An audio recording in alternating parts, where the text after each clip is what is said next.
Assalamualaikum warahmatullahi wabarakatuh. Nama saya Ahmad Faisal. Saya akan mempresentasikan cara kerja mesin cuci.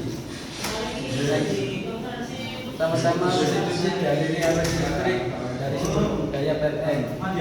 Dan selanjutnya arus listrik yang akan mengalir ke sebuah rangkaian program yang dikendalikan oleh beberapa tombol yang biasa disebut electronic controller.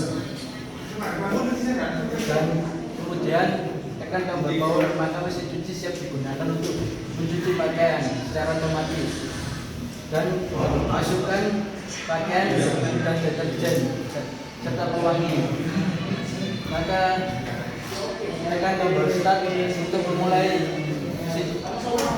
mesin cuci akan mulai menjalankan proses secara berurutan, dimulai dari isi air dari keran secara otomatis hingga air sesuai dengan yang dikehendaki atau sesuai dengan program yang diinginkan.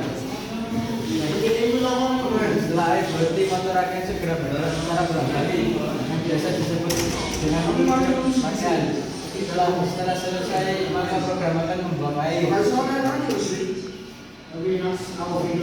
Setelah membuang air, maka dinamo motor akan segera berhenti. Kemudian dilanjutkan dengan mengisi air dari keran untuk melakukan proses pembilasan.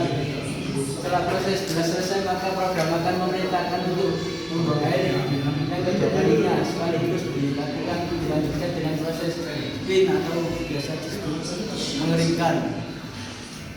Proses mengeringkan ini tidak benar-benar sampai kering seperti dijemur pada matahari, namun hanya menggunakan kadar air kurang lebih dari 60 sampai 80%.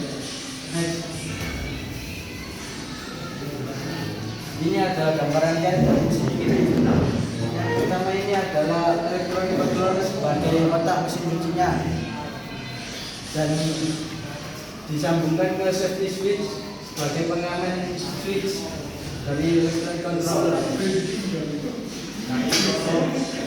Dan kemudian ada level sensor yang berfungsi sebagai pendeteksi ketinggian air sesuai beban cucian. Dan di sini ada motor traction sebagai membuka keran pembuat sekaligus memindah posisi dari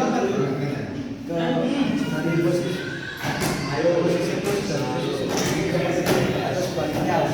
Dan yang terakhir adalah inlet valve berfungsi sebagai penutup pemasukan air ke mesin cuci. Sekian dari saya. Wassalamualaikum warahmatullahi wabarakatuh. Waalaikumsalam.